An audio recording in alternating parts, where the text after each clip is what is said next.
Well, hello everyone. I'm Rowan, and I don't know what the title of the video is. It's probably going to be something eye catching, I guess. What I initially thought while I was in the toilet was that I should put the title that death seems like the only viable option. Death seems like the only viable option. Viable option? Viable option. This before I begin this video, I want to make one thing clear that I am not suicidal. Alright? It's not a video where I express my sorrows and I express why I don't have the desire to live. I do have the desire to live, and hence the title. I will explain it later in the video. There is no script. There is nothing I exactly which I have in mind what I'm going to say. I just thought of this topic and I was like, sure, it seems interesting. Let me record something. So, what do I mean by death seems like the only viable option? To put it simply, everyone is going to die. You, me, everyone that has ever lived will die. Physical death. That realization has changed my values quite a bit. What do I mean by that? I'm not afraid of failing anymore. I have a video recorded about that failure thing. I don't know if I have posted it or I will post it. It was kind of cringe, so I don't know. But basically, the thing is, if you've read the book, The Subtle Art of Not Giving a Fuck, there's a theme where the author Mark Manson, he talks about values, good values and bad values, and what are they, how they shape you, and what defines as a good or a bad value. I feel like there are again two possibilities. That number one, that I've failed so much that I've invented a cope so that I'm fine with being a failure. Or the next thing is that I have changed my value into experiencing, so I don't feel the guilt of failure anymore, because that is not the goal. That the goal is to experience. And why is it so? Because I am going to die one day. As much as I like to think that, well, I have the power to change the world, I might, who knows, or how I think I can influence a lot of people into realization of their own prejudices, their dogmas, whatever. But I cannot, in regardless of time, I cannot bestow a knowledge which can last for an eternity. There will be people that will live after me that will re-experience childhood. Like, if you see a child, you're like, well, I was a child once. You realize that from today and like 500 years and even beyond that, there will be people who will start a new life with no experience, without knowing anything, and they will learn everything from scratch. So I have a limited time on this earth. Basically, ever since that realization hit, I have lived life for the most part. I have not been perfect, but for the most part, that if I die the very next day, I would not regret anything. I have lived a very mundane life for majority of my 18 years, and I continue to live sort of a mundane life, but somewhat different. Before, the mundanity, I guess, the mundane aspect of it was because I didn't have anything else to do. Right now, it's that I choose not to do anything. Again, it can be a way of coping, but I don't shy away from experiences that I might not like it, that I might regret doing it. The only stoplight that I have is if it can do irreversible damage.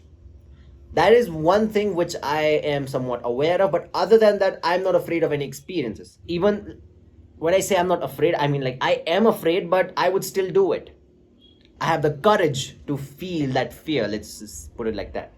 Because I'm going to die one day, and in my deathbed, I will not be thinking that, well, it's good that I didn't do that. Oh, that would have been scary, that would have been this. It would be that, well, I tried that thing, and regardless of it, if it worked or not, I still tried it. Alright, if it worked out, then it worked out. If it did not work out, well, I had the experience of it. And so I value my experiences rather than any specific goal. For example, me making these videos is not about me achieving 1,000 subscribers or 10,000 subscribers. It's not a particular goal that I'm chasing. I am chasing an accountability within me that creating this content, it helps me somewhat frame my ideas so that someone else can understand it. Till now, I talk to myself, and I still do. But I talk in a way because in a certain way because I know what I'm talking about. I don't need to explain the minor details because I know it. But when I'm explaining it to someone else, there needs to be nuances which I would not give to myself. So it's like a practice, it's like something which I want to develop. So content creation itself is my goal. I don't care if it becomes big or small. If I'm going to die tomorrow, I'm not going to be like, well, I'm such a failure. I've started so many channels. I've made over 500 videos in all those different channels. I've tried face cam and still I did not have any like any remarkable number of audience. That's not the goal. It's about me making this video. If this channel does not grow or whatever, it's not an issue to me because, well, that never really was the goal. Yeah. And also I would like to highlight one thing, that it is also because I'm very privileged. I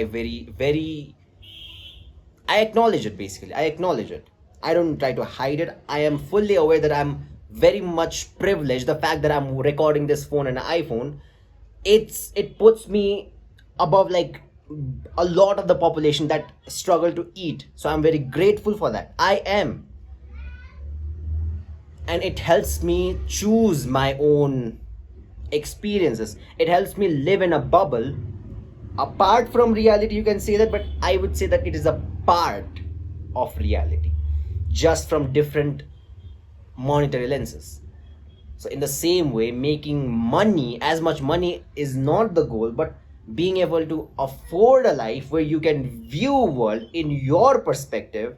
For example, if I lose, if I become broke, I'm homeless, then the values that I have right now would not be the same, because now financial issue is a real issue for me then.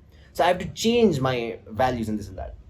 So I feel like making money is a goal, yes, but the main goal is not to have like ridiculous numbers in your bank account. It's about being able to afford the security of, taking chances, of having the leisure time to think for yourself. Socrates, he was a philosopher about like 2 million years ago. Why did he have enough time to think? Because he owned slaves. He had time, he had all the time in the world to think. Now in today's day and age, we cannot own slaves. Now, not that I want to, because I would be the first, never mind. Yeah, basically this is it. I don't know what the conclusion of this video is. This channel is mostly about building a mental model yourself, if you want to, or you just listen to someone yap for like 5 minutes and that's it. I don't know how long this video is, but I hope that it was of some value, and I hope that I did press the record button, because I cannot say these things again, because again, I have no script. So I hope so, whatever. Well, that's it. If you like the video, like the video. If you like the channel, subscribe the channel, this and that and bullshit. If you don't, you can not do it. Who cares? No one does. So do what you want and enjoy.